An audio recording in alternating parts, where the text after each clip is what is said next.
morning all of you. Again welcome in lesson first of Bhagavad basket. Today we see paragraph number 9 and paragraph number 10. Both stanzas where both stanzas are a small stanza. मेरे प्यारे बच्चों, आज भी मैं आपका स्वागत करता हूं और आज हम लोग देखेंगे छोटे छोटे दो पैराग्राफ हैं और आज इन दोनों छोटे पैराग्राफ के साथ आज हम लोग लेसन को जय हिंद कह देंगे यानी समाप्त हो जाएगा।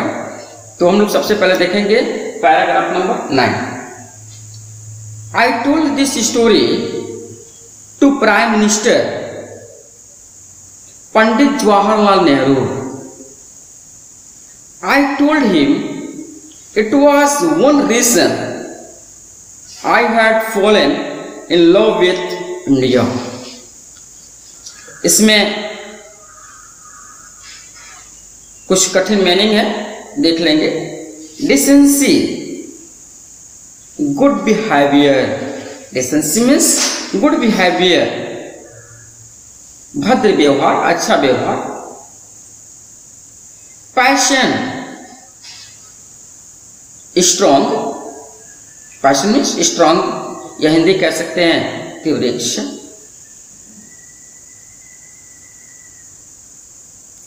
और कुछ नहीं इसमें और कुछ नहीं है।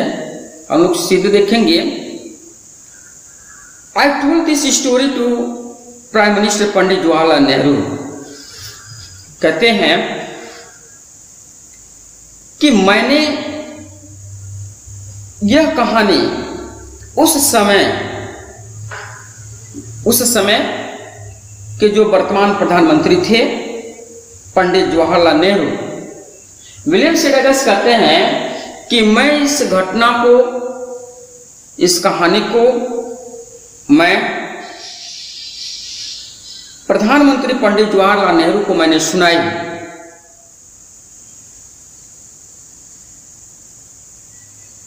It was one reason I had fallen in love with India. मैंने उन्हें बताया कि यही कारण है जिससे मैं भारत को प्यार करने लगा हूं, भारत से बहुत अधिक लगाव रखता हूं, भारत को बहुत अधिक प्यार करने लगा हूं। 10वां पैराग्राफ देखेंगे। The people dash soul of India. The people I saw in India, those in the village as well as those in high office, have both pride and lively sense of decency and citizenship. They also have a passion for independence. This beautiful child, born in squalor and poverty, uneducated in both grammar and manners, had given me a glimpse of the warm soul of India. कुछ कठिन meaning इसके पहले में दिया, जो शेष बचा हुआ है मैं उसको भी आपको दे दे रहा हूं ताकि आपको कोई दिक्कत नहीं आएगी। स्क्वेलर मीन्स डर्टी कंडीशन, गंदा वातावरण। ग्रामर को जानते हैं। glimpse means short view, झलक। warm soul of India means India's soul which is full of love and kindness.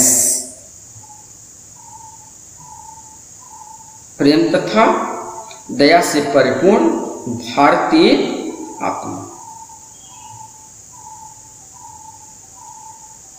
और इसमें कुछ बताने लायक तो है नहीं।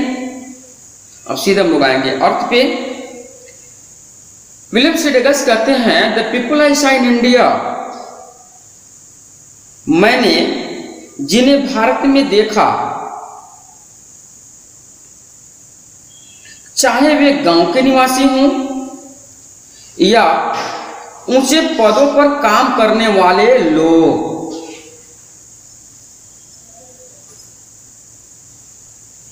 दोनों स्वाभिमान और शालीनता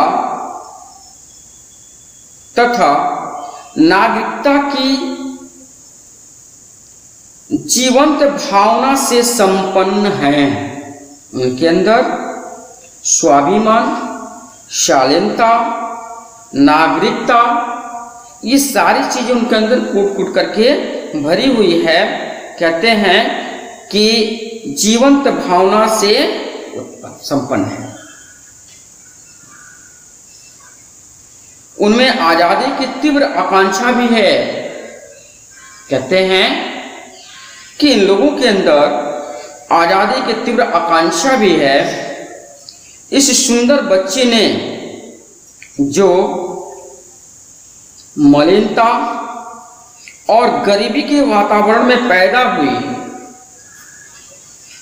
जो सही भाषा और शिष्टाचार से अनजान थी, न उसे ग्रामर की जानकारी है, ना ही उसे मैनर की जानकारी है, इन दोनों चीजों से वो अज्ञान है। भारत की जीवंत आत्मा की एक झलक दिखा करके चली गई। भारत की जीवंत आत्मा की एक झलक मुझ पर मेरे सामने प्रस्तुत कर दी। तो इस तरह से मेरे प्यारे बच्चों, ये छोटा छोटा दोनों पैराग्राफ मैंने आपको दे दिया। कहने के लिए 2 पैराग्राफ है, लेकिन बहुत अधिक नहीं है। मैं आपके ऊपर बहुत ज़्यादा लोड नहीं डाल रहा हूँ, बहुत अधिक वर्डन नहीं है। मुस्कुराते हुए ये दोनों पैराग्राफ ईमानदारी के साथ, क्योंकि पढ़ाई के लिए डर की ज़रूरत नहीं है, पढ़ाई में जुनून की ज़रूरत होती है। तो जुनून दिखाते हुए होमवर्क के रूप में आप अपने नोट्स में रेफरेंस, कॉन्टेक्स्ट और एक्सप्लेन बढ़िया शब्दों में, हमसे भी बढ़िया शब्दों में आप करने का प्रयास करेंगे। इसी के साथ मैं पैराग्राफ नंबर 9 और 10 समाप्त करता हूँ। Thanks for all students.